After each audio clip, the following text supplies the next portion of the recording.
नीलांचल के पवित्र तट पर स्थित पुरी धाम सदियों से भक्तों की अटूट आस्था का केंद्र रहा है। कहते हैं कि यहाँ विराजमान भगवान जगन्नाथ सिर्फ विष्णु या कृष्ण ही नहीं बल्कि भक्त के प्रेम से बंधे ऐसे सरल, सहज और करुणा से भरे ईश्वर हैं जिनकी लीला साधारण जन तक पहुँचती है। यह कथा उसी अनंत करुणा, प्रेम और भक्ति भाव की है जो मन को भक्ति में डुबो देती है। प्राचीन काल में मलय पर्वत के निकट राजा इंद्रद्युम्न राज्य करते थे। वे अत्यंत भक्त प्रवर, सत्यवादी और धर्मपरायण थे।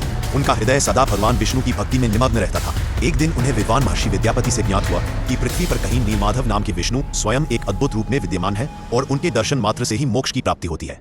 यह सुनते ही राजा का हृदय अनन्य भक्ति से भर उठा। उन्होंने प्रण लिया कि चाहे कितना ही कठिन क्यों न हो, वे नीलमाधव के दर्शन अवश्य करेंगे। महर्षि विद्यापति एक कांबल जनजाति के मुखिया विश्ववसु के घर आते जाते थे, क्योंकि विश्ववसु प्रतिदिन गुप्त रूप से नीलामाधव की पूजा करते थे।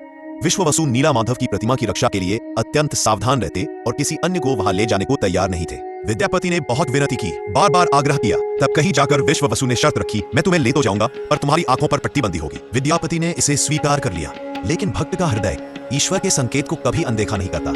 विश्ववसु की पुत्री ललिता विद्यापति के भक्त भाव को देखकर उन पर कृपालु हो गए। यात्रा से पहले उसने विद्यापति को चंदन का एक छोटा सा दाना दे दिया, जो सुगंध से रास्ता याद रखने में सहायक था। आंखों पर पट्टी बंधी होने पर भी विद्यापति वह दाना हाथ में रखकर उससे आती सुगंध के सहारे पग पग पर मार्ग का बोध करते गए। जब पहली बार उन्होंने नीलमाधव के दर्शन किए तो उनका हृदय भक्ति के आवेग में डूब गया।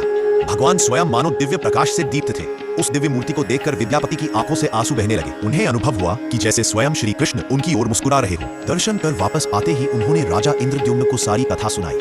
राजा के हृदय में उस क्षण से ही नीलमाधव का रूप बस गया। वे तत्काल सेनाओं और मंत्रियों के साथ उस पवित्र स्थान पर पहुंचे, परंतु आश्चर्य, दर्शन स्थल खाली था। नीलामाधव धरती से विलुप्त हो चुके थे। राजा व्याकुल हो गए, उनके नेत्र अश्रुओं से भर गए।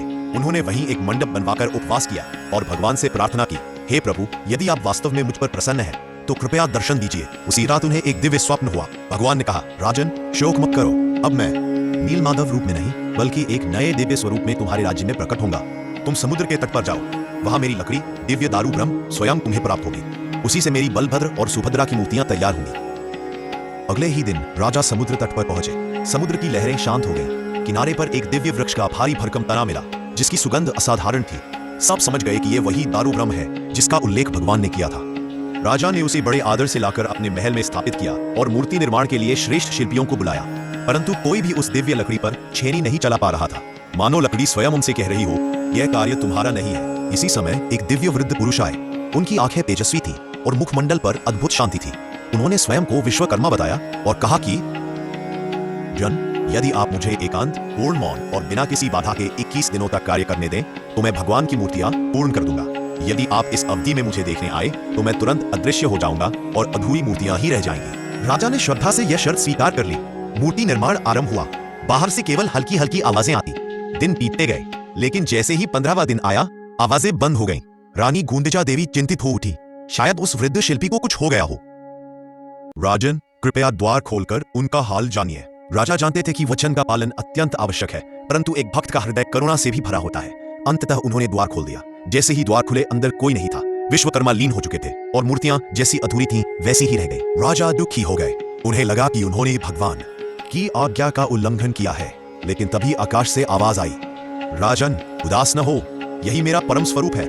मुझे पूर्ण या अपूर्ण शरीर में मत देखो, यह मेरी लीला है। मैं ऐसे ही अपने भक्तों के निकट आता हूँ। यही रूप जगन्नाथ कहलाएगा, जो जगत का नाथ है। राजा नतमस्तक हो गए। उसके बाद मंदिर का निर्माण हुआ, भव्य रथों का निर्माण हुआ और जगन्नाथ, बलभद्र और सुभद्रा की मूर्तियों को आभूषणों से विभूषित किया गया। पुरी का यह धाम जगन्नाथपुरी के रूप में जगह प्रसिद्ध हो गया। कहते हैं कि भगवान जगन्नाथ का यह अधूरा सा दिखने वाला रूप वास्तव में संसार के लिए एक बड़ा संदेश है। ईश्वर को रूप सौंदर्य से नहीं, हृदय की सरलता से पाया जाता है। समय बीता, दुनिया बदलती रही, लेकिन पुरी धाम की महिमा आज भी उसी तरह पवित्र है। यहाँ प्रतिदिन लाखों भक्तों की भीड़ उमड़ती है।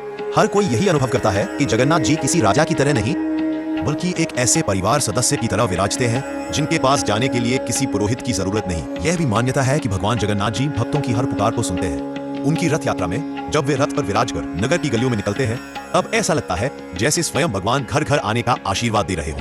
रथ को स्पर्श करना ही नहीं, उसकी रस्सी को पकड़कर खींचना भी जीवन के पापों से मुक्ति माना जाता है। जगन्नाथ जी का प्रसाद, महाप्रसाद भी अद्वितीय है। कहते हैं कि यहाँ जो भी भोजन पकता है उसमें माता लक्ष्मी स्वयं स्वाद का संचार करती है। यही कारण है कि जगन्नाथ जी का महाप्रसाद जीवों को केवल भोजन ही नहीं बल्कि आध्यात्मिक ऊर्जा भी प्रदान करता है। पुरी धाम की हवाओं में भक्ति की ऐसी सुगंध बसी है कि यहाँ कदम रखते ही मन अपने आप विनम्र हो जाता है। समुद्र की लहरें, मंदिर की घंटियां, भक्तों का कीर्तन, सब मिलकर ऐसा वातावरण बनाते हैं जैसे स्वयं भगवान आपके हृदय में विराजमान हो गए हो। कथा के अंत में एक गहरा संदेश छिपा है। ईश्वर कभी दूर नहीं होते, वे वही मिलते हैं जहां प्रेम, सादगी और सच्ची भक्ति हो। और भगवान जगन्नाथ तो स्वयं कहते हैं, मुझे पाने के लिए बड़े यज्ञ, तपस्या या वैभव की आवश्यकता नहीं। मैं उस हृदय में बसता हूं जहां भक्ति का एक दीपक भी प्रज्वलित हो। यही है भगवान जगन्नाथ की दिव्य कथा, भक्ति, प्रेम, करुणा और अनुग्रह से भरी हुई।